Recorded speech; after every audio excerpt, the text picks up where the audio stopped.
Hello friends, ಇವತ್ತಿನ ಸಂಚಿಕೆಯಲ್ಲಿ ಏನಾಯಿತು ಅಂತ ನೋಡ್ಕೊಂಡು ಬರೋಣ ಬನ್ನಿ.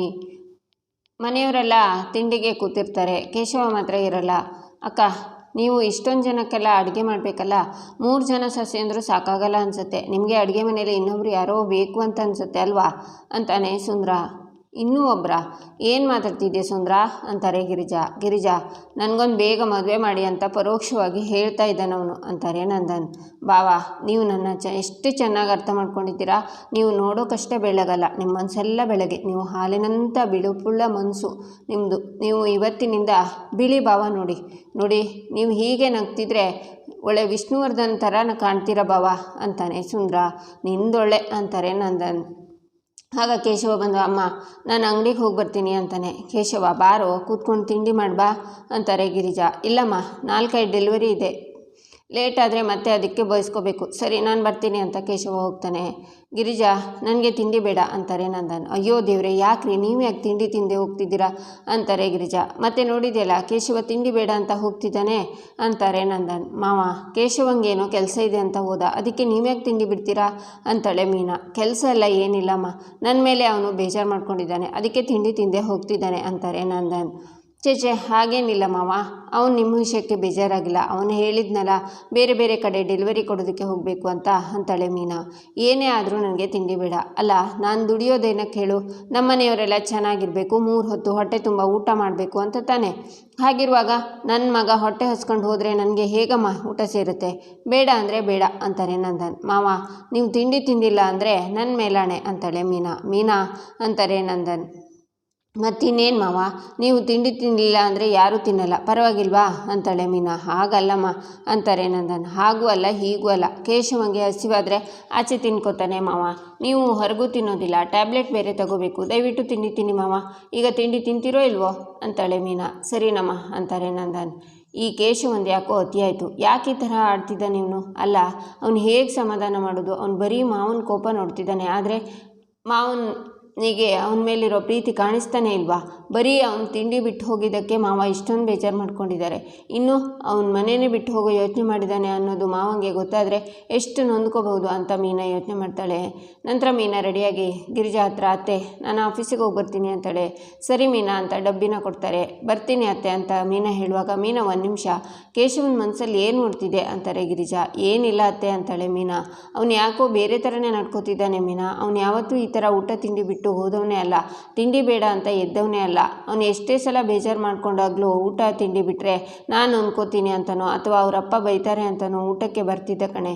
ಆದರೆ ಅವನು ಇದೇ ಮೊದಲನೇ ಸಲ ಈ ಥರ ಮಾಡ್ತಿರೋದು. ನನಗೆ ತುಂಬ ಭಯ ಆಗ್ತಿದೆ ಮೀನಾ, ಅದಕ್ಕೆ ನಿನ್ನ ಕೇಳ್ತಿದ್ದೀನಿ. ನಿನ್ನ ಹತ್ರ ಅವನು ಏನಾದರೂ ಹೇಳ್ಕೊಂಡಿದ್ದಾನ ಮೀನಾ ಅಂತಾರೆ ಗಿರಿಜಾ.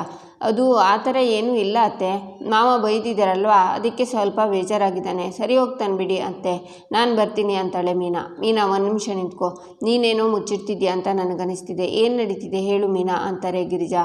ಏನೂ ಇಲ್ಲ ಅಂತ ಹೇಳಿದ್ನಲ್ಲ ಅಂತಾಳೆ ಮೀನಾ. ಇವಾಗ ಹೇಳಿಲ್ಲ ಅಂದರೆ ನನ್ನ ಮೇಲೆ ಆಣೆ ಅಂತ ತಲೆ ಮೇಲೆ ಮೀನಾ ಕೈನ ಇಟ್ಕೋತಾರೆ ಗಿರಿಜಾ. ಅತ್ತೆ, ಅದು ಕೇಶವ ಈ ಮನೆ ಬಿಟ್ಟು ಹೋಗೋಣ ಅಂತಿದ್ದಾನೆ ಅತ್ತೆ ಅಂತಾಳೆ ಮೀನಾ. ಅಯ್ಯೋ, ನಾನು ಕೇಶವ ಮನೆ ಬಿಟ್ಟು ಹೋಗ್ತೀನಿ ಅನ್ನ ಮೀನಾ. ಕೇಶವ ಈ ಥರ ಎಲ್ಲ ಯೋಚನೆ ಮಾಡೋ ಹುಡುಗನೇ ಅಲ್ಲ ಕಣೆ.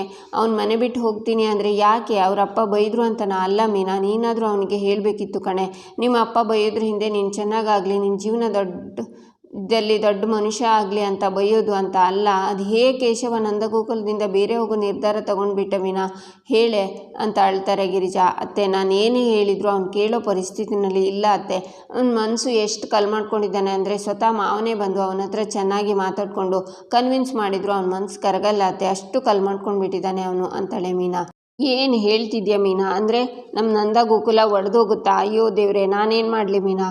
ಮಾವ ನಮ್ಮ ರೂಮಲ್ಲಿ ಕೂಡು ಕುಟುಂಬದ ಫೋಟೋ ಹಾಕ್ಕೊಂಡು ದಿನ ಬೆಳಿಗ್ಗೆ ಅದನ್ನು ನೋಡ್ತಾ ಇರ್ತಾರೆ ಕಣೆ. ನನ್ನ ನಂದಗೋಕುಲ ಅಂತ ನನ್ನ ಮನೆ ಯಾವಾಗಲೂ ಹೀಗೆ ಇರಬೇಕು ಅಂತಾರೆ. ಅಂಥದ್ರಲ್ಲಿ ಈ ಚಿಕ್ಕ ವಿಚಾರಕ್ಕೆ ಕೇಶವ ಈ ನಿರ್ಧಾರ ತಗೊಂಡಿದ್ದಾನೇನೆ.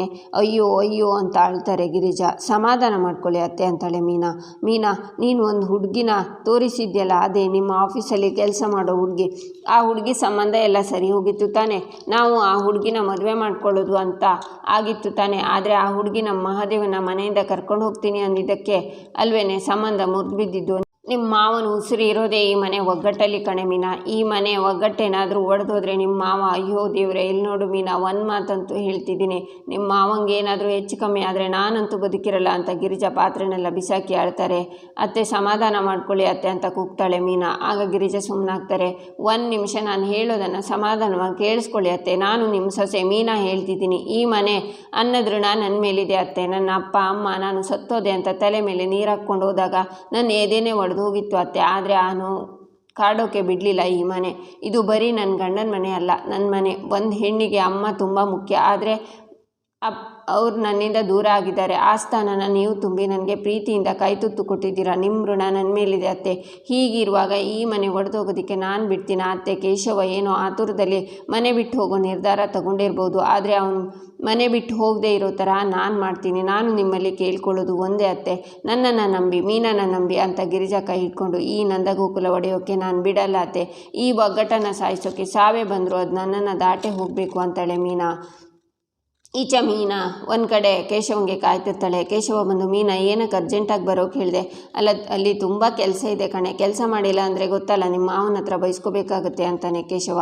ನಿನ್ನ ಹತ್ರ ಮಾತಾಡಬೇಕಿತ್ತು, ಅದಕ್ಕೆ ಅರ್ಜೆಂಟಾಗಿ ಬರೋಕೆ ಹೇಳಿದೆ ಅಂತಾಳೆ ಮೀನಾ. ಅದೇನು ಹೇಳು ಅಂತಾನೆ ಕೇಶವ. ನೋಡು ಕೇಶವ, ನೀನು ನಡ್ಕೋತಾ ಇರೋ ರೀತಿ ಯಾಕೋ ಚೂರು ಸರಿ ಇಲ್ಲ. ಈಗೇನು ಕೇಶವ, ಮಾವ ನನಗೆ ಬೈದರು ಅಂತ ತಾನೇ ನಿನಗೆ ಬೇಜಾರಾಗಿದ್ದು? ನಾನು ಹೇಳಿದ್ನಲ್ಲ ಮಾವ ನನ್ನ ಹತ್ರ ಸಾರಿ ಕೇಳಿದರು ಅಂತ. ನೋಡು ಕೇಶವ, ಮನೆ ಅಂದಮೇಲೆ ಒಂದು ಮಾತು ಬರುತ್ತೆ ಹೋಗುತ್ತೆ, ಅಪ್ಪ ಮಗನ ಮಧ್ಯೆ ಸಮಸ್ಯೆ ಇದ್ದೇ ಇರುತ್ತೆ. ಹಾಗಂತ ಇಷ್ಟೊಂದು ಕೋಪ ಮಾಡ್ಕೋತಾರೇನೋ? ನಾನೇನು ಕೋಪದಲ್ಲಿ ಮನೆ ಬಿಟ್ಟು ಹೋಗೋಣ ಅಂತ ಹೇಳ್ತಿದ್ಯಾ ನೀನು ಅಂದ್ಕೊಂಡೆ. ಆದರೆ ನೀನು ಆಲ್ರೆಡಿ ಮನೆಯಿಂದ ದೂರ ಆಗೋರ ಥರ ಒಟ್ಟಿಗೆ ತಿಂಡಿ ಮಾಡ್ತಿಲ್ಲ, ಯಾರ ಜೊತೆನೂ ಮಾತಾಡ್ತಿಲ್ಲ. ಇದು ಯಾಕೋ ಸರಿ ಕಾಣ್ತಿಲ್ಲ ಕೇಶವ. ಏನು ನಿನ್ನ ಹುಚ್ಚಾಟ ಅಂತಾಳೆ ಮೀನಾ. ಹುಚ್ಚಾಟ ಏನಿಲ್ಲ ಮೀನಾ, ನನಗೆ ಊಟ ಮಾಡೋಕ್ಕೂ ಸರಿಯಾಗಿ ಬರಲ್ಲ ಅಂತ ಬೈತಾರೆ. ನಾನಿದ್ರೆ ನಮ್ಮ ಅಪ್ಪಂಗೆ ನೆಮ್ಮದಿನೇ ಇಲ್ಲ ಮೀನಾ. ಬಿಡು, ಅಪ್ಪ ಮಗನ ಮಧ್ಯೆ ನೀನು ಬರಬೇಡ ಅಂತಾನೆ ಕೇಶವ. ಏನೋ ಅಪ್ಪ ಮಗನ ಮಧ್ಯೆ ನಾನು ಬರಬಾರ್ದ ಕೇಶವ?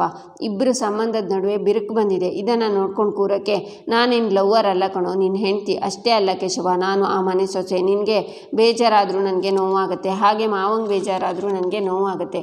ಮನೆಯಲ್ಲಿ ಯಾರಿಗೂ ನೋವಾದರೂ ನನಗೆ ಹಿಂಸೆ ಆಗುತ್ತೆ ಕಣೋ. ಯಾಕೆಂದರೆ ನಾನು ಆ ಮನೆಗೆ ಬರೀ ಸೊಸೆ ಅಲ್ಲ, ಆ ಮನೆ ಮಗಳು ಅಂತಾಳೆ ಮೀನಾ.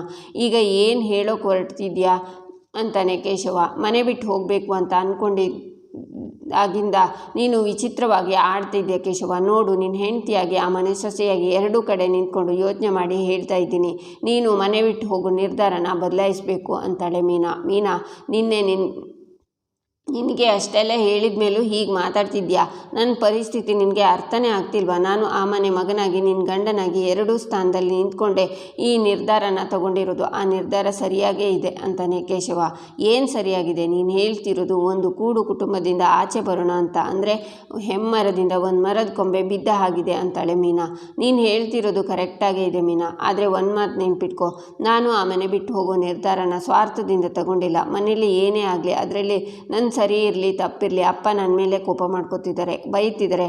ಆ ಬೈಗುಳದಿಂದ ನನಗೆ ಬೇಜಾರಾಗ್ತಿರೋದೇನೋ ನಿಜ, ಅದರಿಂದ ನಾನು ಸಮಾಧಾನ ಆಗ್ತೀನಿ ನೀನು. ಆದರೆ ಅದಕ್ಕಿಂತ ಮುಖ್ಯವಾಗಿ ಒಂದು ವಿಷಯ ಇದೆ, ಅದರಿಂದ ಅಪ್ಪನ ಮನಃಶಾಂತಿ, ನೆಮ್ಮದಿ, ಆರೋಗ್ಯ ಎಲ್ಲ ಹಾಳಾಗ್ತಿದೆ ಮೀನಾ ಅಂತಾನೆ ಕೇಶವ. ಮಾವಂಗೋಸ್ಕರ ಮನೆ ಬಿಟ್ಟು ಹೋಗ್ತೀನಿ ಅಂದೆ, ಸರಿ, ಆದರೆ ಅತ್ತೆ ಏನು ಮಾಡಿದ್ದಾರೆ? ಅತ್ತೆಗೆ ಈ ವಿಷಯ ಗೊತ್ತಾದರೆ ಎಷ್ಟು ನೊಂದ್ಕೋತಾರೆ ಗೊತ್ತಾ? ಈ ವಿಷಯನ ಹೇಗೆ ಸಹಿಸ್ಕೋತಾರೆ ಅಂತಾಳೆ ಮೀನಾ. ಇಷ್ಟು ದೊಡ್ಡ ನಿರ್ಧಾರ ತಗೋಬೇಕಾದ್ರೆ ಇದನ್ನೆಲ್ಲ ಯೋಚನೆ ಮಾಡದೆ ತಗೊಂಡಿದ್ದೀನಿ ಅಂದ್ಕೊಂಡಿದ್ಯಾ ಮೀನಾ? ಅಮ್ಮ ಇದನ್ನು ಖಂಡಿತವಾಗ್ಲೂ ಸಹಿಸ್ಕೊಡಲ್ಲ, ಅದು ನನಗೆ ಗೊತ್ತಿದೆ. ಆದರೆ ದಿನ ಅಪ್ಪ ಎದುರುಗಡೆ ಬಯಸ್ಕೊಳ್ತಾ ಇರೋದನ್ನು ಅಮ್ಮ ಸಹಿಸ್ಕೊಳ್ಳಲ್ಲ. ದಿನ ಕಣ್ಣೀರು ಹಾಕ್ತಾರೆ. ದಿನ ಇದ್ದು ಅವರಿಗೆ ಹಿಂಸೆ ಕೊಡೋದಕ್ಕಿಂತ ದೂರ ಇದ್ದು ನೆಮ್ಮದಿ ಕೊಡೋದೇ ಒಳ್ಳೆಯದಲ್ವಾ? ನಾನು ಮನೆ ಬಿಟ್ಟು ಹೋಗೋ ವಿಚಾರದಲ್ಲಿ ಅಪ್ಪ ಅಮ್ಮ ಇಬ್ಬರಿಗೂ ನೆಮ್ಮದಿ ಸಿಗುತ್ತೆ. ನೋಡು ಮೀನಾ, ನಾವು ಮನೆ ಬಿಟ್ಟು ಹೋಗೋ ನಿರ್ಧಾರನ ಯಾವುದೇ ಕಾರಣಕ್ಕೂ ಬದಲಾಯಿಸಲ್ಲ. ನಾವು ಇವತ್ತೇ ಮನೆ ಬಿಟ್ಟು ಹೋಗ್ತಿದ್ದೀವಿ ಅಷ್ಟೇ ಅಂತಾನೆ ಕೇಶವ.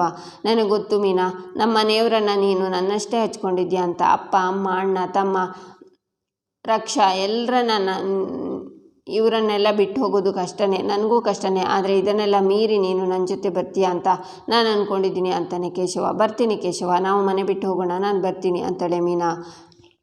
ಈಚೆ ವಲ್ಲಭ ಫುಲ್ ಡೆಲಿವರಿ ಕೊಡೋಕ್ಕೆ ಹೋಗ್ತಿರ್ತಾನೆ. ಸುಂದ್ರ ಹಿಂದೆ ಕೂತಿರ್ತಾನೆ. ಮಾವ ಇವತ್ತೇನು ನನ್ನ ಜೊತೆ ಬಂದುಬಿಟ್ಟಿದ್ಯಾ ಅಂತಾನೆ ವಲ್ಲಭ. ನೀನು ಡೆಲಿವರಿ ಕೊಡೋದು ಬೀದಿಯಲ್ಲೆಲ್ಲ ಹೋಗ್ತಿರ್ತೀಯಲ್ವಾ, ಯಾವುದಾದ್ರೂ ಬೀದಿಲಿ ಸುಂದ್ರಂಗೆ ಯಾವುದಾದ್ರೂ ಸುಂದರಿ ತಗ್ಲಾಕೋಬೋದಾ ಅಂತಾನೆ ಸುಂದ್ರ. ಬಲೆ ಇದೆಯಾ ಅಂತಾನೆ ವಲ್ಲಭ. ಈಚೆ ಶ್ರೀಕಂಠ ನನ್ನ ಹತ್ರ ಅವ್ನ ಫ್ರೆಂಡ್ಸ್ ಎಲ್ಲ ಮಗ ಹೊಟ್ಟೆ ಹಸಿತಿದೆ ಕಣೋ, ಏನಾದರೂ ಆರ್ಡ್ರ್ ಮಾಡು ಅಂತಾರೆ. ಏನು ಬೇಕು? ಪಿಜ್ಜಾ ಬರ್ಗರ್ ಏನು ಬೇಕು, ಏನು ಆರ್ಡ್ರ್ ಮಾಡಲಿ ಅಂತಾನೆ ಶ್ರೀಕಂಠ. ಪಿಜ್ಜಾ ಬರ್ಗರ್ ನಮ್ಮ ಬಾಡಿಗೆ ಆಗುತ್ತಾ, ಮುದ್ದೆನೋ ರೈಸ್ನೋ ಮಾಡು ಅಂತಾರೆ ಫ್ರೆಂಡ್ಸ್. ಸರಿ ಆರ್ಡ್ರ್ ಆಯಿತು ಅಂತಾನೆ ಶ್ರೀಕಂಠ.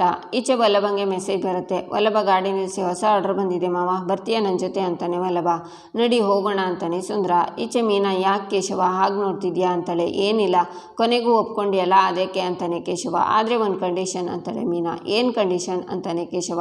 ಇವತ್ತು ಸೋಮವಾರ ಮಂಗಳವಾರ ಕಳೀಲಿ, ಬುಧವಾರ ಬೆಳಿಗ್ಗೆ ಬಂದು ಇದೇ ಮಾತು ಹೇಳು, ಅಂದರೆ ಮನೆ ಬಿಟ್ಟು ಹೋಗೋಣ ಅಂತ. ಆಗ ನಾನೇನು ಮಾತಾಡಿದೆ ನೀನು ಹಿಂದೆ ಸುಮ್ಮನೆ ಬರ್ತಾ ಇರ್ತೀನಿ ಅಂತಾಳೆ ಮೀನಾ. ಏನು ಇವತ್ತು ನಾಳೆ 2 ದಿನ ಕಳೀಬೇಕಾ? ಯಾಕೆ ಅಂತಾನೆ ಕೇಶವ. ಅದು ಹಾಗೆ 2 ದಿನ ಕಳೀಲಿ, ನಿನ್ನ ಮನಸ್ಸಲ್ಲಿ ಬುಧವಾರ ಬೆಳಿಗ್ಗೆ ಇದೇ ನಿರ್ಧಾರ ಇದ್ದರೆ ಆಗ ನಾನು ಬರ್ತೀನಿ ಅಂತಾಳೆ ಮೀನಾ. ಅಷ್ಟಕ್ಕೂ ನಿನ್ನ ಮನಸ್ಸಲ್ಲಿ ಏನು ಓಡ್ತಿದೆ ಮೀನಾ? 2 ದಿನದಲ್ಲಿ ಏನಾಗುತ್ತೆ, ನನ್ನ ನಿರ್ಧಾರ ಬದಲಾಗುತ್ತೆ ಅಂತನಾ? ಓ, ಅದಕ್ಕೆ ನಾವು ಮನೆ ಬಿಟ್ಟು ಹೋಗೋಣ ಅಂತ ನೀನು ಒಪ್ಕೊಂಡಿದ್ದು. 2 ದಿನದಲ್ಲಿ ನನ್ನ ನಿರ್ಧಾರ ಬದಲಾಗಲ್ಲ ಮೀನಾ, ಸಾಧ್ಯನೇ ಇಲ್ಲ ಅಂತಾನೆ ಕೇಶವ. ಸಾಧ್ಯ ಇದೆ ಕೇಶವ, ಇವಾಗ ಬಿಸಿಲಿದೆ, ಸಂಜೆ ಮಳೆ ಬರುತ್ತೆ, ನಾಳೆ ಬೆಳಿಗ್ಗೆ ಮತ್ತೆ ಬಿಸಿಲು ಬರುತ್ತೆ. ಪ್ರಕೃತಿನೇ ಒಂದು ದಿನದಲ್ಲಿ ಇಷ್ಟು ಬದಲಾಗಬೇಕಾದ್ರೆ ಇನ್ನು ಮನುಷ್ಯರು 2 ದಿನದಲ್ಲಿ ಸ್ವಲ್ಪನಾದರೂ ಬದಲಾಗಲ್ವಾ ಅಂತಾಳೆ ಮೀನಾ. ನಿರ್ಧಾರ ತಗೊಳ್ಬೇಕು ಮುಂಚೆ ನಾನು 1 ಸಲ ಅಲ್ಲ 1000 ಸಲ ಯೋಚನೆ ಮಾಡಿದ್ದೀನಿ ಅಂತಾನೆ ಕೇಶವ. ಪ್ರಕೃತಿ ಮನಸ್ಸು ಮಾಡಿದರೆ ಭೂಮಿ ಒಳಗಿರೋ ಬೇರು ಹೊರಗೆ ಬಂದು ಮರ ಮಣ್ಪಾಲಾಗುತ್ತೆ ಕೇಶವ. ಎಲ್ಲ ಮೇಲೆ ಕೆಳಗೆ ಮಾಡೋ ಶಕ್ತಿ ಪ್ರಕೃತಿಗೆ ಹೇಗಿದೆಯೋ ಹಾಗೆ ಮನಸ್ಸಿನ ಭಾವನೆಗೂ ಅಷ್ಟೇ ಶಕ್ತಿ ಇದೆ ಕೇಶವ. ನೋಡೋಣ ಕೇಶವ 2 ದಿನದಲ್ಲಿ ಏನೇನು ಬದಲಾಗುತ್ತೆ ಅಂತ. ಇನ್ನು ನಿನ್ನ ಮನಸ್ಸು ಬದಲಾಗಲ್ವಾ ಅಂತಾಳೆ ಮೀನಾ. ಅಂದರೆ 2 ದಿನ ಎಲ್ಲ ಸಹಿಸ್ಕೊಂಡು ನಾನು ಇಲ್ಲಿ ಇರಬೇಕಾ ಅಂತಾನೆ ಕೇಶವ. ಹೌದು, ಇವತ್ತು ನಾಳೆ 2 ದಿನ. ನಾಡಿದ್ದು ಬೆಳಿಗ್ಗೆ ಇದೇ ಮನಸ್ಥಿತಿ ನಿನಗೆ ಇತ್ತು ಅಂದರೆ ನಾನೇನು ಮಾತಾಡಲ್ಲ, ಮನೆಯವರಿಗೆ ಟಾಟಾ ಬಾಯ್ ಬಾಯ್ ಕೂಡ ಮಾಡಲ್ಲ. ರಾಮನ ಹಿಂದೆ ಸೀತೆ ಹೋದಾಗೆ ನಾನು ನಿನ್ನ ಹಿಂದೆ ಬರ್ತಾ ಇರ್ತೀನಿ ಅಂತಾಳೆ ಮೀನಾ. Okay, challenge accepted. 2 ದಿನದಲ್ಲಿ ಏನಾಗುತ್ತೆ ಅಂತ ನಾನು ನೋಡೇ ಬಿಡ್ತೀನಿ ಅಂತಾನೆ ಕೇಶವ. ನಾನು ನೋಡ್ತೀನಿ ಕೇಶವ ಅಂತಾಳೆ ಮೀನಾ. ಈಚೆ ಶ್ರೀಕಂಠನ್ ಫ್ರೆಂಡ್ಸ್, ಮಗ ಟೈಮ್ ಆಯಿತು, ಡೆಲಿವರಿ ಅವನು ಎಲ್ಲಿದ್ದಾನೆ ನೋಡೀಗ ಅಂತಾರೆ. ಆಗ ಫೋನ್ ನೋಡಿ, ಮಗ ಫುಡ್ ಡೆಲಿವರಿ ಮಾಡೋಕ್ಕೆ ಬರ್ತಿರೋದು ಯಾರು ಗೊತ್ತಾ? All best friend Vallabha Nandakumar ಕಣೋ ಅಂತಾನೆ ಶ್ರೀಕಂಠ. ವಾವ್, ಆ ಮಗನ ಬರ್ತಾ ಇರೋದು, ಅವನಿಗೆ ಇವತ್ತು ಸರಿಯಾಗಿ ಆಟ ಆಡಿಸ್ಬೇಕು ಅಂತಾರೆ ಫ್ರೆಂಡ್ಸ್. ಬಿಡೋಕ್ಕಾಗತ್ತೇನೋ, ನನಗೆ ಕೊಟ್ಟಿರೋ ಹಳೆ ಬಾಕಿ ಎಲ್ಲ ವಾಪಸ್ ಕೊಡಲೇಬೇಕು ಅಂತಾನೆ ಶ್ರೀಕಂಠ. ಈಚೆ ವಲ್ಲಭ ಫುಡ್ ತಗೊಂಡು, ಮಾಮ ಡೆಲಿವರಿ ಲೊಕೇಶನ್ ಇಲ್ಲಿಂದ 20 ನಿಮಿಷ ಇದೆ, ಹೋಗಿ ಡೆಲಿವರಿ ಮಾಡೋಣ ಅಂತಾನೆ. ಬಾ ಹೋಗೋಣ ಅಂತ ಹೊರಡ್ತಾನೆ ವಲ್ಲಭ. ನಂತರ ವಲ್ಲಭ ಒಂದು ಕಡೆ ಬಂದು ಇಲ್ಲೇ ಅನಿಸುತ್ತೆ ಲೊಕೇಶನ್ ಅಂತ ಫೋನ್ ಮಾಡ್ತಾನೆ. ಆಗ ಶ್ರೀಕಂಠನ್ ಫ್ರೆಂಡ್ ಫೋನ್ ತಗೊಂಡು, ಎಲ್ಲಿದ್ಯಾ ಬ್ರದರ್ ಅಂತಾನೆ. ನಾನು 12th ಕ್ರಾಸ್ನಲ್ಲಿದ್ದೀನಿ, ಲೊಕೇಶನ್ ಇಲ್ಲಿಗೆ ಎಂಡ್ ಆಯಿತು ಅಂತಾನೆ ವಲ್ಲಭ. ನಮ್ಮದು 10th ಕ್ರಾಸ್ಗೆ ಬಂದುಬಿಡಿ ಅಂತಾನೆ. ಸರಿ ಸರ್, ಓಕೆ ಅಂತ ವಲ್ಲಭ 10th ಕ್ರಾಸ್ಗೆ ಹೋಗ್ತಾನೆ. ಮತ್ತೆ ವಲ್ಲಭ ಅವರಿಗೆ ಫೋನ್ ಮಾಡ್ತಾನೆ. ಬ್ರದರ್ 10th ಕ್ರಾಸ್ಗೆ ಯಾಕೆ ಹೋಗಿದ್ದೀರಾ, 8th ಕ್ರಾಸ್ಗೆ ಬಂದುಬಿಡಿ ಅಂತಾರೆ. ಓಕೆ ಅಂತ ಮತ್ತೆ ವಲ್ಲಭ 8th ಕ್ರಾಸ್ಗೆ ಬಂದು ಕಾಲ್ ಮಾಡ್ತಾನೆ. ಆಗ ಶ್ರೀಕಂಠ, ಏನು ಬ್ರದರ್ ನೀವು ಒಂದು ಫುಡ್ನ ಸರಿಯಾಗಿ ಆಗಿರೋ ಲೊಕೇಶನ್ಗೆ ತಂದು ಕೊಡೋಕ್ಕಾಗಲ್ವಾ? ಬೈಕ್ ಓಡ್ಸೋಕ್ಕೆ ಬರುತ್ತಾ? ಇಲ್ಲ ಇವಾಗ ಕಲಿತಿದ್ದೀರಾ ಅಂತ ಕಾಲ್ ಕಟ್ ಮಾಡಿ ನಗ್ತಾರೆ. ಯಾರೋ ನಿನ್ನ ಬೇಕು ಅಂತಲೇ ಸುತ್ತಿಸ್ತಿದ್ದಾರೆ ಅನ್ನಿಸ್ತಿದೆ ಅಂತಾನೆ ಸುಂದರ. ಇರು ಮಾಮ, ಯಾರು ಬುಕ್ ಮಾಡಿದ್ದಾರೆ ನೋಡ್ತೀನಿ ಅಂತ. ಮಾಮ ಶ್ರೀಕಂಠ ಅಂತಾನೆ ವಲ್ಲಭ. ಅವನ ಸಹವಾಸನೆ ಬೇಡ, ಅವನು ಶ್ರೀಕಂಠ ಅಲ್ಲ ವಿಷಕಂಠ, ಆರ್ಡರ್ ಕ್ಯಾನ್ಸಲ್ ಮಾಡು ಅಂತಾನೆ ಸುಂದರ. ಇಲ್ಲ ಮಾಮ, ಹಾಗೆ ಮಾಡೋಕ್ಕಾಗಲ್ಲ, ಆರ್ಡರ್ ಕ್ಯಾನ್ಸಲ್ ಮಾಡಿದರೆ ಆ್ಯಪ್ ಅವರು ನನ್ನ ಮೇಲೆ ಫೈನ್ ಹಾಕ್ತಾರೆ. ಆಮೇಲೆ ಅವನು ಮತ್ತೆ ಅವನ ಫ್ರೆಂಡ್ಸ್ ಇಲ್ಲಿರ್ತಾರೆ ಅಂತ ನನಗೆ ಚೆನ್ನಾಗಿ ಗೊತ್ತು. ಹತ್ತು ಮಾಮ ಅಂತ ವಲ್ಲಭ ಶ್ರೀಕಂಠನ ಹತ್ರ ಬರ್ತಾನೆ. ವಲ್ಲಭ, ಶ್ರೀಕಂಠ ಏನೇ ಮಾತಾಡಿದ್ರು ನೀನೇನು ಜಗಳ ಮಾಡೋಕ್ಕೆ ಹೋಗಬೇಡ, ಮನೇಲಿ ಗೊತ್ತಾದರೆ ಸುಮ್ಮನೆ ಕಿರಿಕಿರಿ ಆಗುತ್ತೆ ಕಣೋ ಅಂತಾನೆ ಸುಂದರ. ಮಾಮ, ಇವಾಗ ನಾನು ಡ್ಯೂಟಿನಲ್ಲಿದ್ದೀನಿ, ಕೊಚ್ಚೆಗೆ ಕಲ್ಲು ಹಾಕು ಕೆಲಸ ಮಾಡಲ್ಲ ಅಂತ ವಲ್ಲಭ ಶ್ರೀಕಂಠಂಗೆ. ಸರಿ ಸರ್, ನಿಮ್ಮ ಆರ್ಡ್ರ್ ಅಂತಾನೆ. ಪರವಾಗಿಲ್ವೇ, ನಮ್ಮನ್ನು ಹುಡ್ಕೊಂಡು ಇಲ್ಲಿಗೆ ಬಂದಿದ್ಯಾ? ಇಷ್ಟೊತ್ತು ಬೇಕಾ ನಿನಗೆ ಬರೋದಕ್ಕೆ? ನಿನಗೋಸ್ಕರ ಕಾದು ಕಾದು ನಮ್ಮ ಹಸಿವೆ ಸತ್ತೋಯ್ತು, ಕೊಡಿಲಿ ಅಂತ ಆರ್ಡ್ರ್ ತಗೋತಾನೆ. ಸರ್, ಬಿಲ್ 1250 ಆಗಿದೆ, ನೀವು ಬಿಲ್ ಕೊಟ್ಟರೆ ನನಗೆ ಬೇರೆ ಆರ್ಡ್ರ್ ಕೊಡೋದಿದೆ, ಹೋಗ್ತೀನಿ ಅಂತ ಹೇಳ್ತಾನೆ ವಲ್ಲಭ. ಇರೋ ಮಗ, ಡೆಲಿವರಿ ಕೊಡ್ತಿರೋದೇ ಲೇಟು, ಬರ್ತಾ ದಾರಿಲಿ ಏನಾದರೂ ತಿಂದ್ಕೊಂಡು ಬಂದಿದ್ರೆ ಚೆಕ್ ಮಾಡೋಣ ಅಂತ ಮಗ ಜೆನ್ಯೂನ್ ಆಗಿದೆ ಅಂತ ನಗ್ತಾರೆ ಫ್ರೆಂಡ್ಸ್. ದುಡ್ಡು ಕೊಡಿ, ನಾನು ಹೊರಡ್ತೀನಿ ಅಂತಾನೆ ವಲ್ಲಭ. ಫುಡ್ ಬಿಸಿಯಾಗಿದೆಯಾ ಇಲ್ವಾ ಚೆಕ್ ಮಾಡೋಣ? ಹಾಂ, ಬಿಸಿಯಾಗಿದೆ ಅಂತ ನಗ್ತಾರೆ.